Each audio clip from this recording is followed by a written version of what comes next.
Oi, gente. Na simulação de hoje, já trouxe tudo pronto num esquema bem Ana Maria Braga, acertar. A receita já está toda na mesa. Então, aqui a gente tem a alimentação, barra diferencial, um texto que daqui a pouco fala sobre isso, e as diretivas de simulação SPICE. Para falar logo sobre o elefante na sala, né? Essa opção aqui, diferente, que está aqui, que a gente não falou sobre ela antes, é, é apenas uma opção do plot do Spice. Na hora que ele vai exibir os dados, de vez em quando o Spice tenta economizar espaço e tempo, plotando menos pontos do que ele realmente calculou. E isso às vezes é ruim, tá? É, Às vezes você pode achar que o seu resultado está incorreto, quando na verdade é apenas uma questão do Spice, né? Quando você define igual a zero, você desabilita o Spice tentar economizar dessa forma, tá? No plot. Então, eu vou sempre deixar essa opção aqui. Bem, então, como o assunto da aula de hoje foi de modelo de pequenos sinais, né? Vamos exercitar o conhecimento desse modelo, fazendo um simples projeto, sem muitos requisitos ainda, de um amplificador de par diferencial com ganho de menos 50 volt por volt, tá? É o ganho total aqui, se eu te fazer a diferença entre VC1 e VC2, tá? A diferença é que a alimentação desse circuito é bem apertadinha, de mais ou menos 2,5 volts, né? Isso a gente tem que tomar cuidado. E estou dizendo que a entrada máxima é de 1 milivolt, tá? Só para a gente fazer essas considerações aqui, tá? Então já está a entrada de 1 milivolt configurada e a alimentação de mais ou menos 2,5 volts, tá? Então, para ajudar, a gente coloca aqui duas fórmulas que a gente viu hoje na aula. Então, se vocês não assistiram ainda, por favor, vejam no link que eu vou botar aqui na descrição, tá? Então, o primeiro detalhe é que o ganho tem essa fórmula aqui do GM vezes RC. E GM é a nossa transcondutância, né? É calculada como IC, corrente no coletor, sobre VT, a tensão térmica, né? Do dispositivo, que é aproximadamente 25 milivolts. Pois bem, então sem mais delongas, primeiro a gente sempre tem que tomar cuidado com a tensão aqui no coletor, certo? Então estou dizendo aqui, como a entrada máxima é de 1 milivolt, né? Como eu estou dizendo que a entrada máxima nesse projeto é de 1 milivolt. Então, quando fizer amplificação, né, cada lado vai fazer metade da amplificação, né? Então, no máximo, a tensão que vai estar aqui da tensão de sinal que vai aparecer no coletor é de 1 milivolt vezes o ganho, certo? Que é a variação máxima no coletor, será de 25 milivolts, tá? Então, 1 milivolt vezes o ganho de um lado, né? Vai dar 25 milivolts. Beleza. Então, vamos começar a calcular aqui. Vou aplicar a fórmula do ganho para ver o que acontece, né? Então, como o ganho é de 50 volt por volt, substituindo, eu tenho que menos 50 é igual a menos GMRC, tá? E agora eu vou substituir a fórmula do GM. GM é IC sobre VT, né? Então fica RC vezes IC sobre VT, tá? Estou dizendo aqui, menos RC e C sobre VT é 50 volt por volt, tá?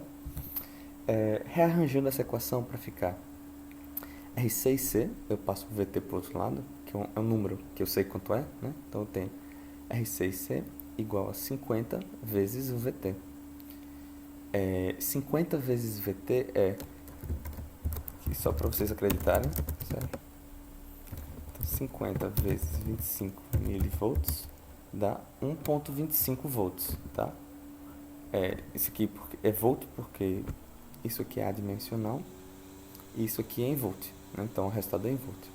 Então estou dizendo que RC e C, por causa dessa definição do ganho, para qualquer valor de RC ou IC, desde que obedeça, quer dizer, RC pode ser qualquer valor, IC pode ser qualquer valor, desde que eles obedeçam que o produto seja sempre 1,25 volts. Se eu obedecer isso, o meu ganho vai ser 50, tá? Isso é importante porque, veja, se RC e C é igual a 0,25, vamos olhar a tensão no coletor agora, certo? Tensão no coletor vai ser VC igual a VCC menos RC e C, né? A queda de tensão nesse resistor aqui. Mas a gente já calculou quanto é RC e C, né? RC e C é igual a 1.25 volts. Então, substituindo, o meu VCC é 2,5 por causa da definição, menos RC e C, que foi o que a gente calculou aqui, que está travado por causa do ganho, tá?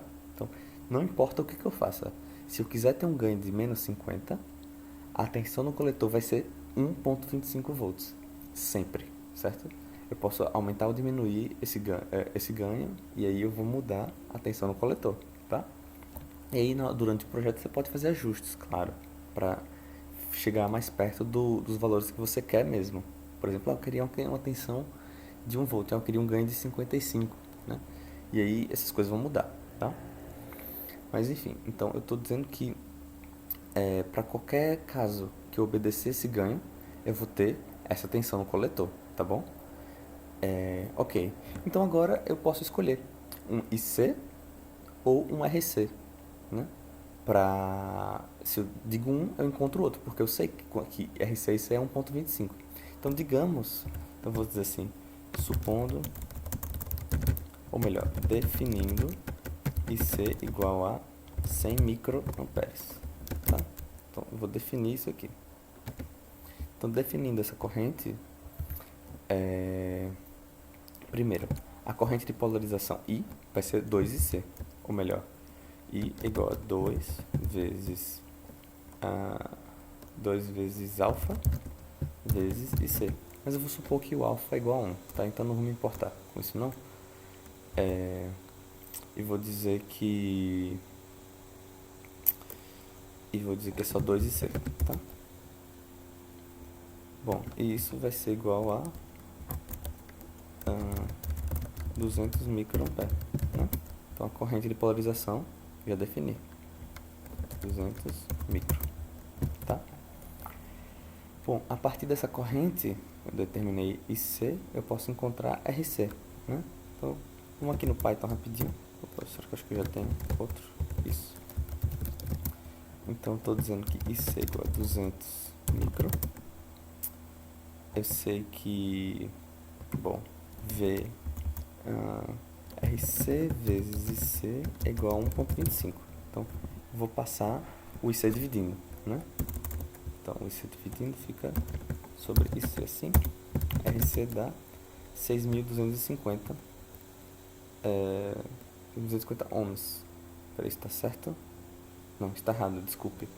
IC não é 200, IC é 100, perdão. IC igual a 100 micro. Pronto. RC igual a 1.25 sobre IC. RC então dá 12.5K, né? Então vou escrever aqui. RC igual a 12.5 kilo. Tá? Então vou substituir aqui 12.5K, 12.5K, salvar, tá? Então já está completamente determinado o meu circuito aqui, né? 200 micro de polarização, 12.5K, 12.5K. E eu espero que a tensão no meu coletor seja 1.25 volts. Então, antes de tudo, vamos fazer uma simulação de ponto de operação, né? Apertar S.P. Vou colocar aqui minha simulação e vou rodar. Então temos aqui o nosso ponto de operação e vemos que VC deu 1.25, 1.26 volts, bacana, né? VC2 também, bacana. Aqui as correntes, né? Polarização, o IEDQ1 deu 100 micro, e IEDQ2 deu 100 micro também, né? Então, tudo sob controle, né? Então, como eu tenho seno aqui na entrada, eu posso calcular uma simulação transiente agora para ver o que sai na saída, né? Então, vamos lá, fazer uma simulação transiente em 5 milissegundos. Por quê? O seno é de 1K, então o seno de 1K eu tenho 1 mili de período. Então, 5 milissegundos eu tenho 5 períodos, tá? Então, eu vou rodar a simulação e eu tenho que tomar atenção diferencial entre esse ponto e esse ponto. Vamos ver como é que faz isso. Rodei aqui, Ctrl A, Então, vou pegar a tensão VC1 menos VC2, tá? Fica aqui, pronto. Então, temos aqui, ó, que ele está começando do 0 e chega até 40 e alguma coisa. Vamos olhar aqui pelo cursor. Então, olhando aqui, gente, ó, temos um ganho de, se a entrada é 1, o ganho é de 47 aproximadamente. Não deu 50 como a gente esperava, tá? Isso é normal. Nesse caso aqui, provavelmente foi por causa da resistência paralelo RO, né? Tem uma resistência em paralelo ali. Basta aumentar um pouco a resistência de coletor que a gente consegue o ganho desejado, tá? Esses ajustes você faz realmente após simulação, ou você pode também fazer uma conta mais detalhada, tudo bem? Então, confirmamos o nosso ganho aqui, tá? Uma coisa importante, gente, vou deletar aqui, é que, lembrando, né? VC1 tem que ser sempre maior do que VB1. Vamos plotar os dois rapidinho. VC1 é essa tensão, então você tem aqui um sinal variando com aproximadamente 25 mV de amplitude a partir de 1.25 volts, né? Pra vocês verem a amplitude melhor, vou fazer assim, menos 1.255. Você vê que ele está variando aqui aproximadamente 25 mV, né? Tem um pouco menos porque está um pouco errado o zero, tá? Mas não se preocupem com isso, é só importante ver a variação dele. Então você tem um sinal que está variando assim no coletor e na base temos aqui um sinal bem próximo de zero, né? Então veja que eu ainda tenho bastante espaço para o transistor excursionar esse sinal sem ter perigo de entrar na região de saturação, né? Eu posso inclusive aumentar a minha fonte de entrada, botar 10 mV, por exemplo, né? E veja que ainda vai funcionar, né? Posso botar até mais, talvez 40 mV, mas aí vai ficar não linear, né? Começa a ficar achatada a nossa curva, tá vendo? Mas ainda funciona bem como amplificador, tá? Então vou dar alguns F novos aqui, deixa eu ver como é que tá o valor. 1 mili, pronto, como estava antes no começo, tá? Essa é a parte principal da simulação.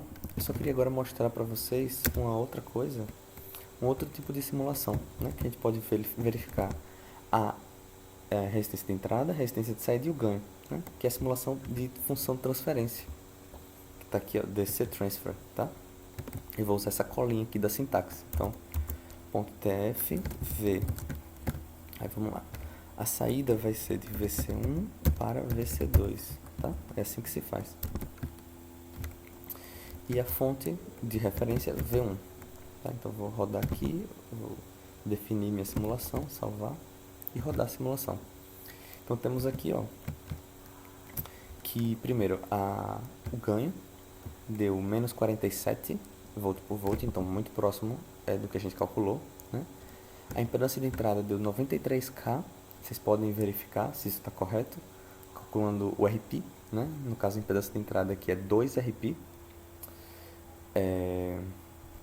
E aqui temos a impedância de saída também, que deu aproximadamente 24.5K, né? Ora, é quase a soma desses dois aqui, um pouco menor. Por que um pouco menor? Por causa da resistência em paralelo, RO, tá? Então, se eu somar esse com esse, dá 25K. Então, deu um pouco menor do que 25K, né? Então, essa é a impedância de saída do circuito. Então, essa é uma forma que você pode verificar rapidamente impedância de entrada, impedância de saída e ganho do seu circuito. Tá bom, gente? Então, é isso. Já vou ficar por aqui hoje. Espero que vocês tenham gostado dessa simulação bem rápida. Espero que isso possa ajudar vocês nos projetos futuros, tá? Valeu!